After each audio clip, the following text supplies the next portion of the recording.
bien avant que l'anneau unique ne tombe entre les mains d'un hobbit, 5 êtres des terres immortelles furent envoyés en terre du milieu, les Istari. Plus sages que les hommes, plus puissants que les rois, porteurs du feu de la connaissance. Mais avec le temps, un événement imprévu, même par les sages, se produisit. L'un d'eux fut consumé par l'orgueil, un autre par la haine, et la plupart oublièrent la raison de leur venue. Aujourd'hui, nous révélons le secret de la trahison de ces mages, jadis serviteurs de la lumière. La véritable histoire des Istari et de leur chute tragique. Au premier temps, bien avant la forge de l'anneau unique, les ténèbres régnaient sur la terre du milieu. Sauron, serviteur de Morgoth, s'était élevé au pouvoir et sa puissance grandissait à chaque génération de mortels. Les peuples libres commencèrent à désespérer. Alors, les Valar de l'Ouest, les puissants qui veillaient sur Arda, décidèrent d'envoyer de l'aide. Mais ils ne pouvaient envoyer ni armée, ni armes, ni dieux. Ils choisirent 5 êtres parmi les leurs, les Istari. Les Istari n'étaient donc pas de simples magiciens.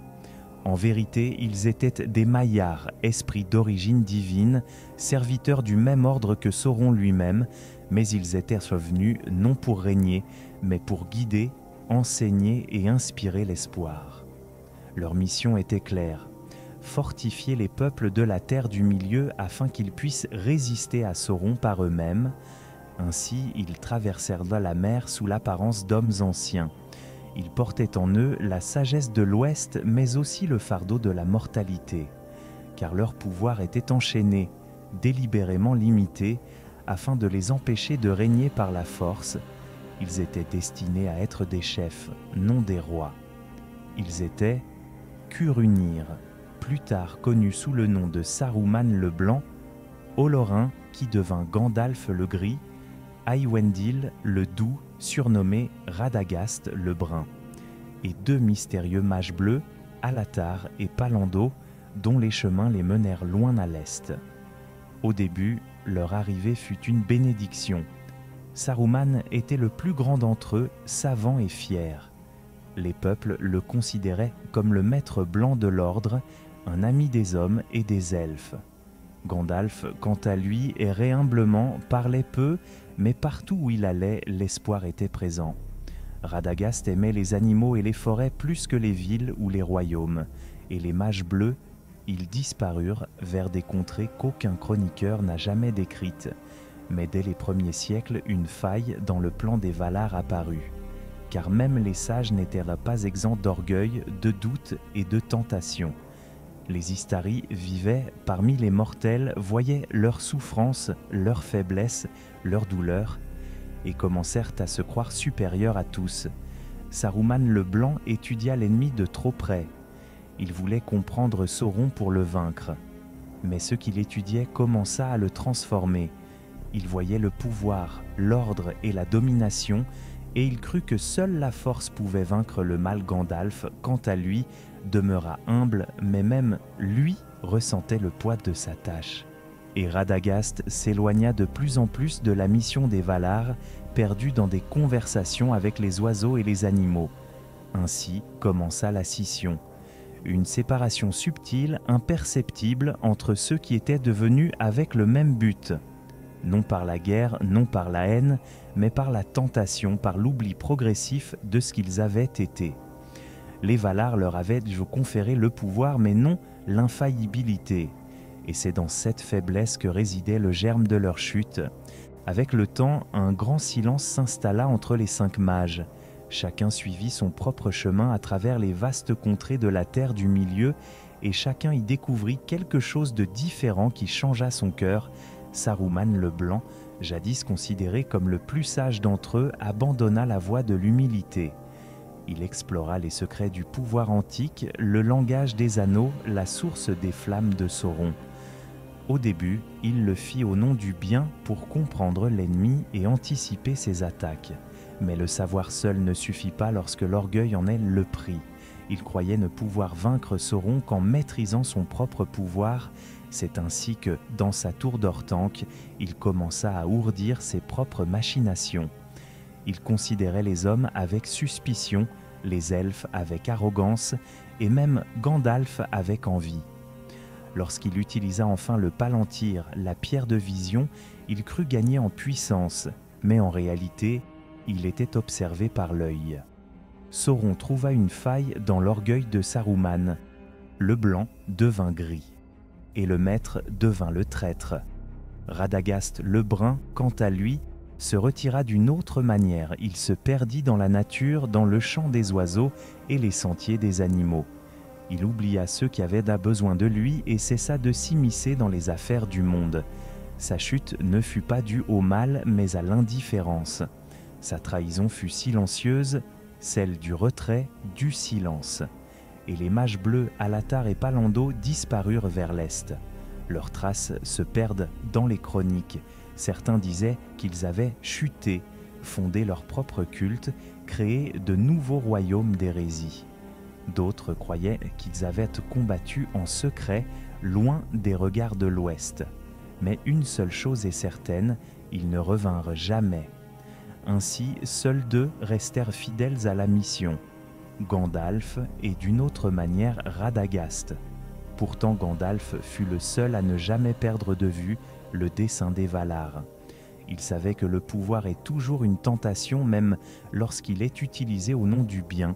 C'est pourquoi il portait l'anneau de feu, non comme une arme, mais comme une flamme d'espoir.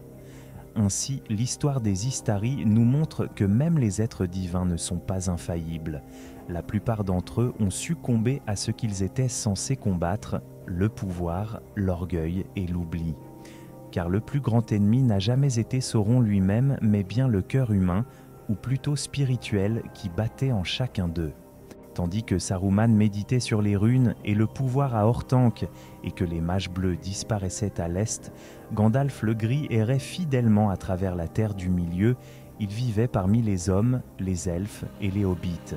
Non pas comme un seigneur, non pas comme un roi, mais comme un ami, un maître et un observateur. De tous les Istari, Olorin, comme on l'appelait à l'ouest, était le plus humble. Même à Valinor, il avait éprouvé de la compassion pour les mortels et Dame Nienna, la consolatrice des affligés, lui avait enseigné que la véritable sagesse réside dans la compassion, non dans la domination. Ainsi, Gandalf fut différent dès le début. Il ne recherchait pas la gloire, mais la compréhension. Il ne portait pas de couronne, mais un bâton, et il guidait non par des ordres, mais par l'espoir. Lorsque le pouvoir de Sauron s'accrut à nouveau, Gandalf fut souvent le seul à percevoir le danger. Tandis que Saruman croyait que l'ennemi pouvait être vaincu par la ruse, Gandalf savait qu'aucune intelligence au monde ne pouvait dompter l'orgueil d'un Maia déchu. Seul le courage, le sacrifice et l'humilité le pouvaient.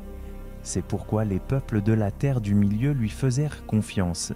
Même ceux qui auraient pu exercer un pouvoir sur lui, Elrond l'appelait un sage.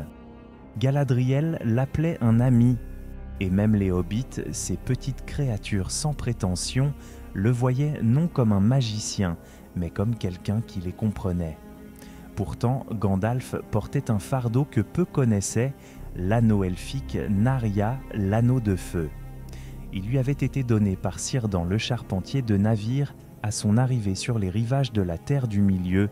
« Prends-le, car tu embraseras les cœurs non par la force, mais par le courage », avait dit Círdan. Cet anneau ne lui conférait pas la domination, mais l'inspiration, le pouvoir d'éveiller l'espoir chez les autres, même lorsque les ténèbres menaçaient de les engloutir. Ainsi Gandalf devint non pas le seigneur des hommes, mais le gardien de leurs flammes. Partout où il apparaissait, le monde s'illuminait non par la lumière, mais par la confiance. Mais même pour lui, la tâche était ardue. Il vit Saruman tomber. Il entendit parler du silence des mages bleus. Il savait que la mission des Valar était sur le point d'échouer. Pourtant, au lieu de désespérer, il chercha des moyens de donner du pouvoir aux mortels. Il enseigna à Aragorn la patience et la sagesse. Il encouragea Frodon quand nul autre ne croyait en l'espoir. Et tandis que les ombres du Mordor s'étendaient, il alla là où les autres fuyaient. Dans les ténèbres les plus profondes de la Moria, Gandalf affronta enfin le destin qui avait jadis menacé les Istari. Le porteur de feu, le Balrog de Morgoth, esprit frère de Sauron en personne. Mais contrairement à Saruman, il ne rechercha pas le pouvoir pour le contrôler. Il se sacrifia pour sauver les autres. Ce moment le distingua de tous les autres magiciens, car tandis que la plupart avaient péri, Gandalf trouva l'accomplissement dans sa mort. Il ne sombra pas dans l'ombre, il s'éleva vers la lumière. Son sacrifice marqua l'achèvement de sa quête, car par cet acte, il démontra que la véritable victoire ne réside pas dans la domination, mais dans l'abandon. Ainsi, Gandalf le Gris renaquit sous le nom de Gandalf le Blanc, plus pur et plus fort, non par la force brute, mais par la connaissance. Il fut le seul des 5 à achever son chemin. Non pas parce qu'il était infaillible, mais parce qu'il ne s'est jamais placé au-dessus des autres. Tandis que les autres Istari croyaient devoir régner sur la terre du milieu, Gandalf avait compris. On ne peut sauver la terre du milieu si l'on veut la posséder. Après le retour de Gandalf, transformé, purifié, fortifié, l'âge des mages s'acheva comme il avait commencé, dans le silence. Des 5 venus protéger la terre du milieu, un seul demeura ayant accompli sa mission. Saruman, jadis le plus sage, avait sombré dans l'amertume. Radagast s'était retiré dans les forêts, loin de toute guerre. Les mages bleus étaient devenus une légende, et Gandalf, seul, porta la flamme jusqu'à l'aube de l'âge des hommes. Mais que signifie leur destin? Pourquoi presque tous ceux envoyés au nom du bien ont-ils échoué? À travers eux, Tolkien révéla une loi ancestrale de son univers. Même le pouvoir divin séduit lorsqu'il se substitue à la volonté. Les Istari étaient le reflet des Valar, sages, forts et nobles, et pourtant, en terre du milieu, ils vivaient comme de simples mortels. Ainsi, ils apprirent ce que même les immortels oublient souvent. La bonté ne naît pas de la domination, mais de la compassion. Saruman recherchait le savoir et le pouvoir. Il croyait pouvoir vaincre l'ennemi en le comprenant, mais ce faisant, il devint ce qu'il haïssait. Son histoire est un avertissement. Ceux qui contemplent le mal trop profondément le laissent s'enraciner en eux. Radagast s'enfuit dans le silence. Il choisit la retraite plutôt que le combat et son silence laissa le monde à son propre sort. Ceci aussi est une forme de trahison, non par l'action, mais par l'inaction. Les Bleus partirent vers des contrées lointaines où plus personne ne les vit. Peut-être combattirent-ils, peut-être régnèrent-ils, peut-être oublièrent-ils. Tolkien laissa leur histoire en suspens, comme un symbole que toute lumière ne s'éteint pas, même si nous ne pouvons la voir. Et puis, il y a Gandalf, le seul à être resté car il n'a jamais voulu régner. Il portait le même pouvoir que Saruman, le même héritage, la même flamme, mais il l'utilisa différemment. Non pas pour diriger les autres, mais pour les inspirer. Non pas pour commander, mais pour comprendre. C'est pourquoi il pouvait faire ce que nul autre ne pouvait, inspirer l'espoir. Dans la philosophie de Tolkien, c'est là la véritable victoire sur le mal. Non pas l'anéantissement de l'ennemi, mais la préservation du bien au cœur des ténèbres. Les Istari étaient destinés à être des chefs, et pourtant la plupart oublièrent que le pouvoir sans compassion se mue en tyrannie. Seul Gandalf s'en souvint. Lorsque les anneaux furent détruits, les elfes disparus et le monde des hommes nés, Gandalf quitta lui aussi la terre du milieu. Sa mission était accomplie. Il n'avait pas triomphé par l'épée ni par le feu, mais par le courage, la douceur et la foi. Son histoire répond à la question de savoir pourquoi la plupart des magiciens sont devenus des traîtres. Parce qu'ils ont oublié que le pouvoir n'est jamais le chemin du bien. Ainsi s'achève la chronique des Istari sur une vérité simple. La lumière ne se préserve pas en la contrôlant, mais en la partageant.